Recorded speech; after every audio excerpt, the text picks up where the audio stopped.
Good morning students, मैं Neha Srivastava, government Jubilee inter college Gorakhpur से। बच्चों, मैं आज आपके समक्ष क्लास 9th के विज्ञान का अध्याय नंबर 2 क्या हमारे आसपास के पदार्थ शुद्ध हैं का चौथा भाग लेकर उपस्थित हूँ। बच्चों, इसके भाग 3 में आपने पढ़ा था कि हम संतृप्त विलयन, निलंबन तथा कोलॉइडल विलयन में विभेद कैसे कर सकते हैं। बच्चों, आज के इस वीडियो में हम पढ़ेंगे कि मिश्रण में उपस्थित उसके अवयवों या घटकों को हम कैसे पृथक कर सकते हैं। बच्चों, इसमें आज हम पढ़ेंगे कि यदि ठोस ठोस का मिश्रण हो तो उसे कैसे ऊर्ध्वपातन तथा क्रिस्टलीकरण की विधि के द्वारा हम अलग कर सकते हैं। ठोस द्रव का मिश्रण हो तो उसे छानन विधि तथा अपकेंद्री यंत्र द्वारा कैसे उसके घटकों को अलग किया जा सकता है। तथा आखिरी में हम पढ़ेंगे कि यदि द्रव और द्रव का मिश्रण हो तो कैसे उसके घटकों को हम पृथक्करण कीप, आसवन तथा प्रभाजी आसवन की विधि के द्वारा हम अलग कर सकते हैं। तो चलिए बच्चों, हम अपने आज का टॉपिक शुरू करेंगे। सबसे पहले हम पढ़ेंगे ठोस ठोस मिश्रण के बारे में। बच्चों, ठोस ठोस मिश्रण के घटकों को अलग करने के लिए सबसे पहले हम ऊर्ध्वपातन की विधि का स्टडी करेंगे। ऊर्ध्वपातन या सब्लिमेशन, इसका सिद्धांत क्या है? जब मिश्रण में उपस्थित एक अवयव ऊर्ध्वपातन की क्रिया को प्रदर्शित करता हो। बच्चों, ऊर्ध्वपातन या सब्लिमेशन से तात्पर्य है कि यदि हम किसी ठोस को गर्म करें तो वो बिना द्रव में परिवर्तित हुए सीधा गैसीय अवस्था में चला जाए, तो इस विधि को हम कहते हैं ऊर्ध्वपातन की विधि। बच्चों, इस विधि से हम उस ठोस अवयव को अलग कर सकते हैं जो ऊर्ध्वपातन की विधि को दर्शाता हो। और किससे अलग कर सकते हैं? उन ठोस अवयवों से अलग कर सकते हैं जो ऊर्ध्वपातन की विधि को न दर्शाते हों। जैसे कि कपूर और नमक में कपूर ऊर्ध्वपातन को शो करता है। बालू और आयोडीन में आयोडीन ऊर्ध्वपातन प्रदर्शित करता है। तथा इसके अतिरिक्त कई ऐसे ठोस होते हैं जो ऊर्ध्वपातन की क्रिया को प्रदर्शित करते हैं, जैसे अमोनियम क्लोराइड, नेप्थलीन तथा एंथ्रासीन। आइए बच्चों, इसी में से एक उदाहरण को हम लेते हैं कि जब हम नमक और अमोनियम क्लोराइड का मिश्रण लें तो उसे कैसे हम अलग कर सकते हैं।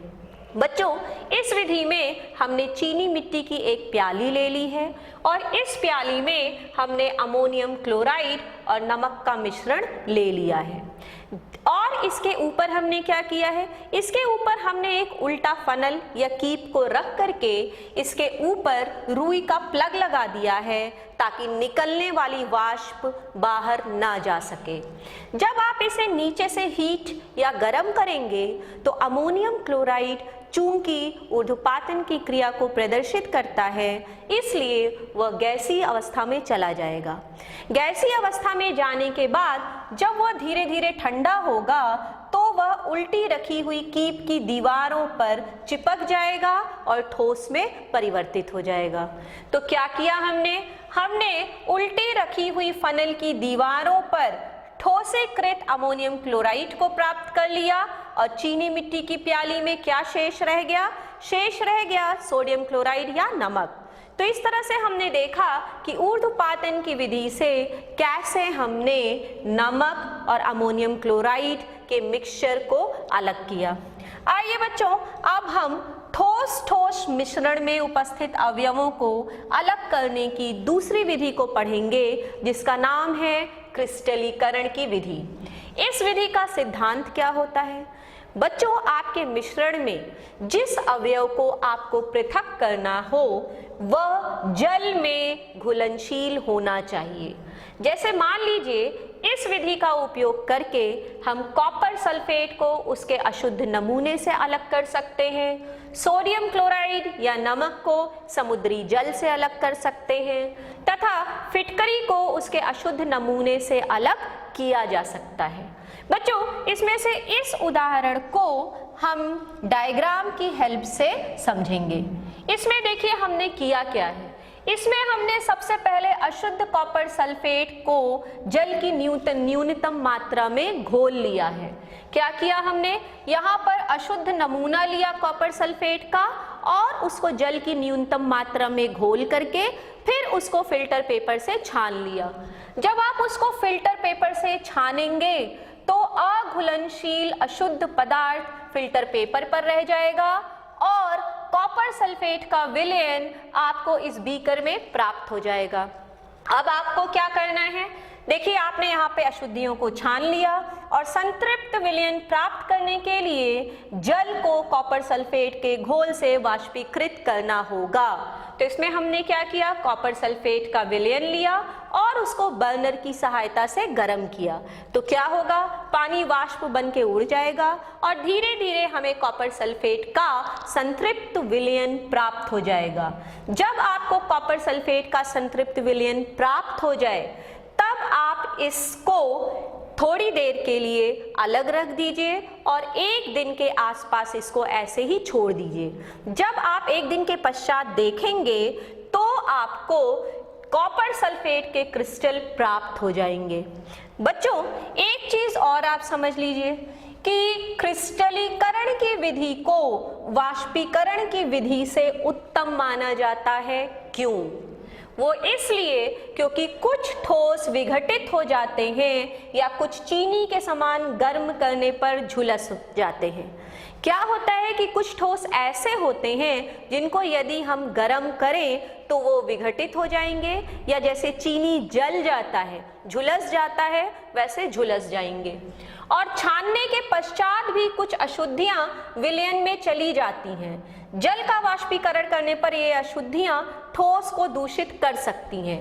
बच्चों इसमें क्या होता है कि कभी कभी कुछ ऐसी अशुद्धियां होती हैं जो छानक पर एकत्रित नहीं होती और वह विलयन में चली जाती हैं। तो जब आप इसका क्रिस्टलीकरण करते हैं तब ये अशुद्धियां जल में घुलित रह जाती हैं और क्रिस्टल को दूषित नहीं कर पाती हैं। यही कारण है कि क्रिस्टलीकरण की विधि को वाष्पीकरण की विधि से उत्तम माना जाता है। आइए बच्चों अब हम ठोस द्रव मिश्रण के बारे में पढ़ते हैं। बच्चों ठोस द्रव मिश्रण में सबसे पहले हम छानन की विधि या फिल्टरेशन मेथड को पढ़ेंगे। इसका सिद्धांत क्या होता है, जब ठोस द्रव में घुलनशील ना हो, जब ठोस द्रव में ना घुलता हो, जैसे AgCl और जल, सिल्वर क्लोराइड और जल, फिर बेरियम सल्फेट और जल, तो इसमें क्या होता है, ये दोनों ही ठोस जल में अघुलनशील हैं। इनको छानक विधि के द्वारा हम जल से अलग कर सकते हैं। बच्चों इसी विधि का प्रयोग किया जाता है पीने योग्य जल की आपूर्ति करने में। आइए हम इसे समझने का प्रयास करते हैं कि हमारे घरों में जो पानी आता है, जो वाटर सप्लाई आती है, वो कैसे आती है। बच्चों इसके लिए यहाँ पर आप देखिए कि यहाँ पर क्या चीज है, यहाँ पे जल का भंडार है। जल को यहाँ पर एकत्रित किया जाता है और उसके बाद इसको तलहट या सेडिमेंटेशन टैंक में डाला जाता है। इसमें क्या होता है, जो अशुद्धियां भारी होती हैं वो नीचे की तरफ आकर के बैठ जाती हैं। फिर जल यहाँ से आगे बढ़ता है और ये जो होता है लोडिंग टैंक होता है। लोडिंग टैंक में क्या किया जाता है बच्चों, लोडिंग टैंक में एलम डाला जाता है। एलम क्या करेगा, अशुद्धियों को चिपका लेगा और भारी होकर के नीचे बैठ जाएगा। तो फिर से हमने अशुद्धियां अलग कर ली। अब इसके बाद हम इसको आगे भेजते हैं छानक टैंक में। बच्चों इस छानक टैंक में 3 लेयर होते हैं। सबसे ऊपर की तरफ बारीक बालू की लेयर होती है और उसके नीचे कंकड़ की लेयर होती है और उसके नीचे बड़े कंकड़ों की लेयर होती है। यहाँ पर बड़े बड़े कंकड़ों की लेयर होती है। तो बच्चों इन तीनों लेयर से हो करके जब पानी गुजरता है तो उसकी अशुद्धियां पीछे छूट जाती हैं और और फिर वहां से ये पानी निकल करके आता है क्लोरीनीकरण वाले टैंक में। इसमें क्या किया जाता है, क्लोरीन की कुछ टैबलेट्स जल में घोल दी जाती हैं, जिससे उसमें उपस्थित सारे जर्म्स मर जाते हैं, सारे बैक्टीरिया मर जाते हैं और पीने योग्य पानी घर के लिए सप्लाई कर दिया जाता है। तो इस तरह से घरों में वाटर सप्लाई किया जाता है। आइए अब हम अपना दूसरा मेथड पढ़ेंगे, ठोस द्रव के मिश्रण में उपस्थित घटकों को हम कैसे अलग करते हैं। बच्चों, यह ठोस और द्रव का मिश्रण होता है। इसमें हम पढ़ेंगे कि किस तरह से ठोस और द्रव को अपकेंद्रीय यंत्र या सेंट्रीफ्यूगेशन मशीन के द्वारा हम अलग कर सकते हैं। इसके पहले हमने क्या पढ़ा था? इसके पहले हमने पढ़ा था छानक विधि। छानक विधि में वहां पर क्या देखा था हमने? वहां पर देखा था कि जो ठोस था वो जल में नहीं घुलता था, और यहाँ पर अपकेंद्रीय यंत्र द्वारा हम कैसे ठोस को द्रव से अलग करेंगे। बच्चों, इसका सिद्धांत है जब दोनों पदार्थों के घनत्वों में अंतर हो। बच्चों, जब दोनों पदार्थ के घनत्वों में अंतर होता है तो जिसका घनत्व कम होता है वो ऊपर की तरफ आ जाता है और जिसका घनत्व ज्यादा होता है वो नीचे की तरफ रहता है। इसमें क्या करते हैं, अपकेंद्रीय यंत्र में जो टेस्ट ट्यूब होता है आप उसमें अपने मिश्रण को भर लीजिए। जैसे मान लीजिए आपको दूध से क्रीम अलग करना हो तो आप दूध को इसमें भर लीजिए और इसको बहुत तेजी से रोटेट कराया जाता है। जब हम इसको बहुत तेजी से रोटेट कराते हैं तो घनत्व के आधार पर दूध में उपस्थित क्रीम अलग हो जाता है। क्रीम ऊपर की तरफ आ जाता है और जो दूध रहता है वो नीचे की तरफ होकर के अलग हो जाता है। तो इस विधि का प्रयोग पैथोलॉजी में रक्त की जांच करने में भी किया जाता है और वॉशिंग मशीन में भीगे कपड़ों से जल को अलग करने में भी किया जाता है। तो चलिए अब हम अपना अगला विधि पढ़ते हैं कि यदि हमारे पास द्रव का मिश्रण हो तो उसके घटकों या अवयवों को हम कैसे अलग करेंगे। बच्चों, सबसे पहले हम पढ़ेंगे कि यदि दोनों द्रव घुलनशील ना हो तो उन्हें कैसे पृथक किया जाता है। बच्चों, जब हमें द्रवों का अघुलनशील मिश्रण प्राप्त होता है तो उसको हम पृथक्करण की कीप के द्वारा अलग करते हैं। इसका सिद्धांत क्या होता है? इसका सिद्धांत होता है द्रवों में घनत्वों का अंतर। जिस द्रव का घनत्व कम होगा वो ऊपर की तरफ होगा और जिस द्रव का घनत्व अधिक होगा वो नीचे की तरफ होगा। जैसे तेल और जल, मिट्टी का तेल और जल, धातु मल या स्लैग को पिघले लोहे से अलग करने में। आइए इसमें से एक उदाहरण को हम समझते हैं। बच्चों, ये है पृथक्करण कीप। इसमें मिट्टी का तेल और जल का मिश्रण है। मिट्टी का तेल का घनत्व कम है तो ये ऊपर की तरफ रहेगा, जल का घनत्व ज्यादा है तो वो नीचे की तरफ रहेगा। जब आप इस स्टॉप कॉर्क को खोलेंगे तो सबसे पहले आप जल को अलग कर सकते हैं और मिट्टी का तेल रह गया, मिट्टी के तेल को आप बाद में पृथक कर सकते हैं।